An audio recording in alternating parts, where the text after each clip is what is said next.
this is a very early work in progress preview of an upcoming aircraft from Cockspur. These guys have brought us that mad looking glider and another fantastic general aviation aircraft, and they're working now on bringing us the Cessna Citation Mustang. And it's no ordinary Mustang. This is actually the High Sierra edition. High Sierra, what does that mean? Well, I tell you what it means. It's basically the very fancy one with a beautiful interior and texture work and everything else. So bearing in mind, this is an early preview look. I have to say, I had a great chat with the developer there last night, who's here in the chat, Cockspur. And I have to say, I got a fantastic insight, not only into, someone's passion for building an aircraft and bringing it into flight simulation, right? But also kind of the process and what's involved. I was blown away. I have to say, it's absolutely incredible. So as I said, this aircraft, it's still in development. They're hoping to release it around October, right? That's what they're aiming for, all going well. Sim Update 10 will no doubt throw a couple of spanners into the works. But what we see here, this is it's quite small, right? It's like a baby jet. It's like a sports car, essentially, right? It's a lot smaller than the CJ4. And it's probably in a class somewhere between the Eclipse and probably the Phenom 100. It's somewhere kind of that neck of the woods, right? And there was a fantastic one of these built way back when, I think back in FSX. And well, I have to say that from the modeling work and the texture, all of this, it was hand built, start to finish, from scratch. This isn't like a port or a copy of anything else that was created before it. This is brand new, right? So the aircraft itself, it's quite popular. There's a lot of these. And again, it focuses on single pilot operation, which is fantastic for us because these are the sort of teeny tiny little jets that have amazing capabilities, right? Flying people, usually celebrities, and me, all over the world. They have fantastic range. So with that, we're going to take it for a little bit of a spin today and, get up close and personal and have a look at things. So if you guys have any questions, Cockspur are here in the chat if you want to ask some questions. If you have any upcoming questions. A couple of details I can tell you off the bat. This will be released on in the official marketplace, giving both PC and Xbox users the chance to fly this aircraft in a number of weeks, which is fantastic news. Anything coming out for Microsoft Flight Sim, that is also including the Xbox. Well, sure, listen, isn't it a good news story? So as we can see, we'll hop inside now and check out the interior, but the exterior of this thing, it's beautiful, man. It's fantastic. And I said, great attention to detail here with the model work and the textures. And this is still early. Speaking to the dev yesterday, he's like, Murph, this is an alpha for us. And I was like, I've seen finished products look worse than this, right? And, they're calling it an alpha. So if you do see kind of as Frugal Pete used to say, if you see any warts on it, well, don't worry, it's still early days yet. They're still working on it, right? But some of the characteristics of the airplane, again, where the engines are mounted, and they're not perfectly circle, they're kind of ovaled. That kind of a, spectacular ovally kind of a shape with the main engines, right? And as I said, we'll go through the interior here now. So the door is closed. It's not modelled just yet. They're going to do that, so don't worry. And here we are in the inside of the jet. And this is very fancy now, right? Absolutely gorgeous. Nice interior modelling. These aircraft, as I said, with the High Sierra one, they're plush. They're like total fancy, right? So there's a couple of bits and bobs that they are trying to do and get modelling in. Cockspur are a 2-person development team. There's only 2 of them. They both have full-time jobs, and anything to do with flight simulation or otherwise, it's a hobby. It's a hobby, right? So considering that, and they're putting all these bits and bobs in, well, for us, it's fantastic, right? So the developer was saying, they want to get the tray tables, they want to get the blinds, all the clickable stuff that us simmers love. It makes no difference to the flight, but we just know if we're in the plane and we press a button, oh look, I can up and down it can go up, it can go down, it can go half up, half down, it brings to our simulation and immersion discovery and what's the other word? Well, it's great crack, So rambling up towards the cockpit of this machine here, Red Rider, well, the avionics features that of the native G1000. Now, again, they're going to do some bit of coding, but if they were to use WASM or other stuff, right, it limits them on what they can kind of bring to Xbox. So we all know that Working Title are, their avionics package is going to be the default in the sim, post Sim Update 10. We're hoping for some improvements along the way, right? You see the sun visors and all that? These are all going to work. Movable things and stuff. It's fantastic, right? Absolutely brilliant. So really, really looking forward to the release of this. And again, if anything looks off or weird or strange, it's early, very early. They're still working on this. On this particular build, a number of buttons don't work. But again, I've seen finished products from other developers aren't anywhere near this level, right? So it's beautiful. And I love these business jets. And the reason being is, they're slap bam right in the middle between your general aviation aircraft and the big airliners. These are fantastic fun as a little transition, right? Because you can get the speed, you can get the range, you can get to the altitude, and they look friggin' awesome, right? They just look fantastic. So I'll go through a bit of a startup Ella Murph, and we'll see what the crack is, right? But it does have cup holders, yeah. It's beautiful though. The Cessna Citation Mustang. And as I said, no ordinary Mustang. It is that of the High Sierra. So very, very pretty indeed, isn't it? Isn't it though? Isn't it? Do you want one. I know you want one. I want one. I want another one. And but yes. So what we're going to do, I'm going to hop in briefly, and I'm going to try and start up the machine, right? Because you know what I'm like. So some sounds are working, some aren't working. But the sounds that do work are absolutely fantastic. So quick kind of introduction to the cockpit area. Well, we have our cup holders. They're the most important thing, right? And the little air vents and stuff, they're going to try and get them modeled as well so we can mess around with them. Do you know what I mean? I can't fly the plane because the angle of the air vent is plus 20 degrees. Forget it. I can't, so that's what's going to happen. I did ask in relation to circuit breakers. Again, it's a two-person team. And also that when it comes to the coding of how electrical systems work, circuit breakers, how things break, it's all getting a bit of a refresh with Sim Update 10 because there's a new plane maker coming in. Well, that's like a laminar terminology for those of you who know X-Plane, but there's a new program that's going to help developers create their aircraft. So at the moment, it's on ice. They don't need to worry about it, right? So, I'm going to try and see, can I get some power into the machine? So we'll start with the battery. Battery's always a good place to start. And we'll put on our avionics power. And we should get some initialization on our Garmin units, right? So we'll see what happens here. Who knows what could happen? So a couple of things are working, a couple of things aren't working. Straight away, look at the state of that. Look at it. The big Mustang Citation. It's all custom. I want that on my wall. Do you know what I mean? Or on the screensaver for me phone. That's what that needs to do. But anyway, we'll okay that. And while we're on the ground here, we'll be checking out this airport a little bit later on. So a couple of things to do. We have some lights and stuff. Some of them work, some of them don't. Don't worry about things not working, right? It's grand. This is purely a very quick... Ooh. How is the volume on that? Are my sounds working? I think I broke it. Coil Twitchbot just gave us 100 bits. Many thanks, dude. Many thanks.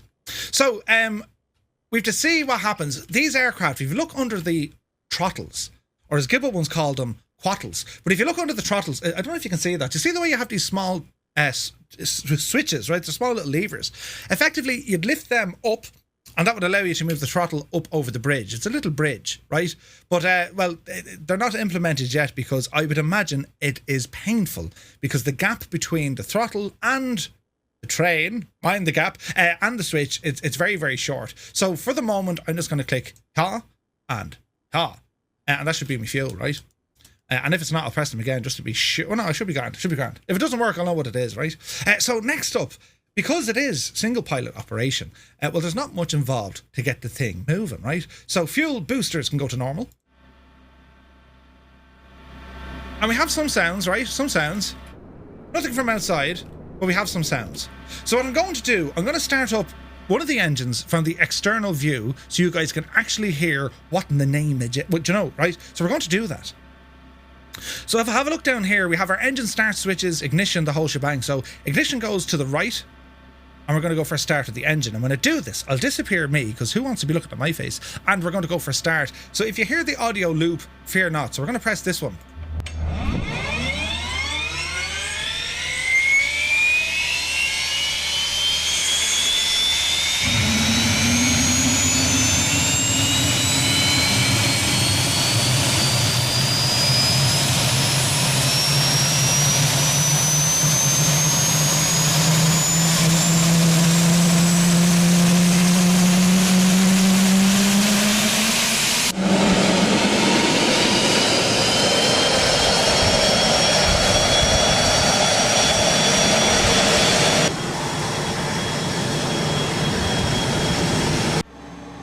right? And now for any of those who've missed that, that was just like, what was that? Sounds amazing, right? Now we'll go for the other sound. So these are all custom built sounds, which it isn't easy. Do you know what I mean? Could you imagine the poor developer there with a microphone? Right, Johnny, give it a start there, will you? Yeah, come on. And your face getting melted. Anyway, so we'll go for engine number 1. Well, the left. So we'll try it from the inside now. You ready?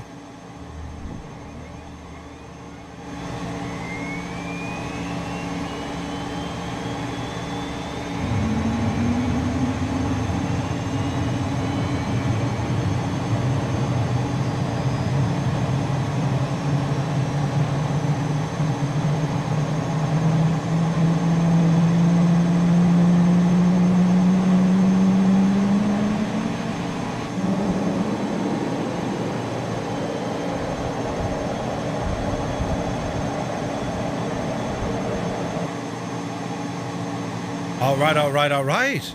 So engines coming online, and we'll see that the N2 will stabilize at around kind of 60.4, 60.5. The developer has access. So wait till you hear this, right? He was telling me yesterday, when Cockspur announced that they were going to bring this aircraft to Microsoft Flight Sim, a couple of Mustang pilots made contact with them. Hey, Cockspur, you'll never guess what, but I'm a Mustang pilot. And they got access to, not only to test the flight model, but they got access then to, all the POHs, all the paperwork, the logbooks, the characteristics, even some of the quirks of this airplane. Fantastic news, right? So, right, what we're going to do, I have to try and fly this now. I'm going to turn off the ignition, and I'm going to put the fuel boost back to normal. The electrical system, the fuel system, even the hydraulic system, this is all going to be custom built. So we turn on our generators, we're going to need them. And the rest, as they say, is, cucumber. So we have some trims here, and further down we have more trims, a rudder and aileron. That's where they're located. This small little panel down here, there is functionality built into it. So for example, if we want to go to direct to mode and we want to use the little knob there to turn things and do all sorts of the devil knows what, well, it works, right? It absolutely works. And over here then we have flaps, and even the speeds are indicated on the body of it here as well. So you have 3 stages: up, in the middle for takeoff and approach, and landing. So if you jump outside and we want to look at the animations of the flappage, well, they're done very, very nicely indeed, right? Listen to the sounds.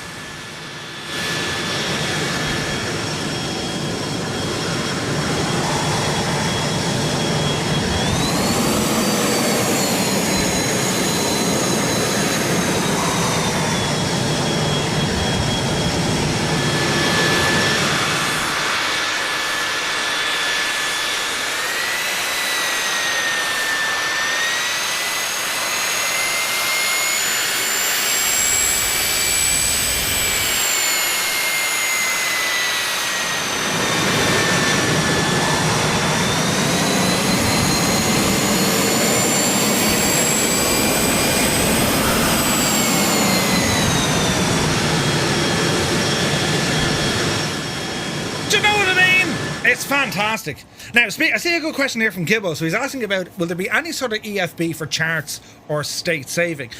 There will be an EFB.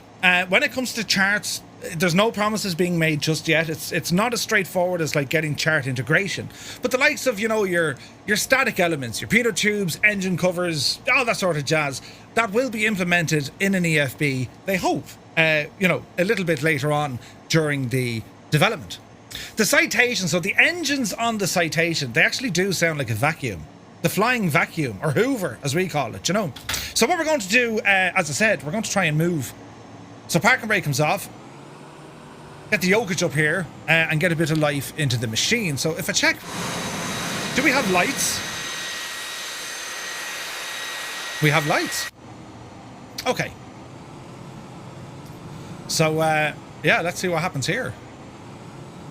Like I've already compared this airplane to some reference photos. I mean, that's all I got, right? I don't have a Cessna parked out in my garden yet, but it's absolutely spot on.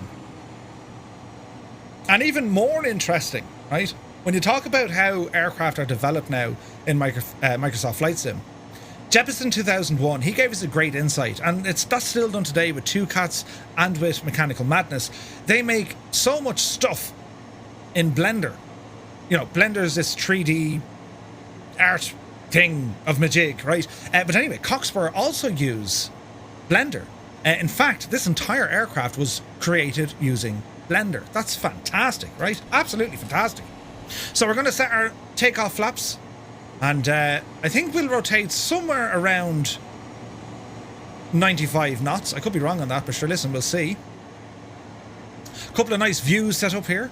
The internal night lighting, not ready just yet, but we won't worry about that. What I will do is make it kind of a little bit more sunny here. There we go, Julia. Actually, there we are talking. Do you know what I mean? It's all about the realism. All about the realism. So hit my B and D keys just to reset the baro and directional indicator. All these buttons work up on top when it comes to your autopilot, which is handy.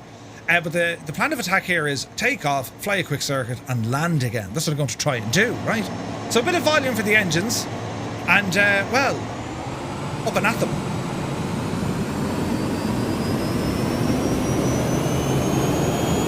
Takeoff power is set. Airspeed alive. It sounds so good. My ears are like, keep it going. Where is it? 90 knots. 95, we're getting light now. Yep, see Daisy.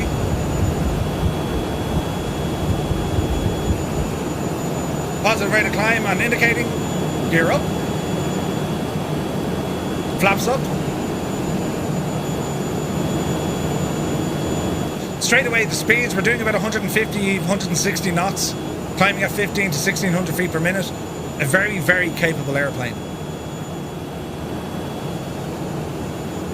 It's very nice, isn't it? So from the exterior,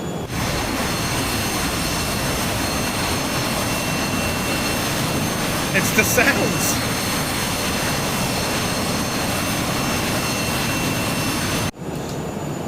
Comm Control is asking, OMG, how are you getting such amazing FPS?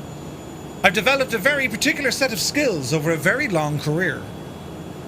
I don't know. I've a fairly beefy machine, do you know? Anyway, so watch your speed here. Power back. And we're going to start our left turn here as we fly around the region of Lyon in France. The sounds are very good, aren't they? And it looks fantastic. Like the viewpoints that you have in the aircraft, these are all custom views I set up. Like, he even modelled the engine. What? And you can't see it because it's in behind the blades, right? But it's in there. You know, there's a bit of a thing in there to be checking out and going, ooh, you know, how do you check it for oil? But, you know what I mean? Like, we've been, I won't say we've been spoiled, but we're getting there. We've had such amazing aircraft in the last couple of months. Marwan did a fantastic job with the H-Jet, right?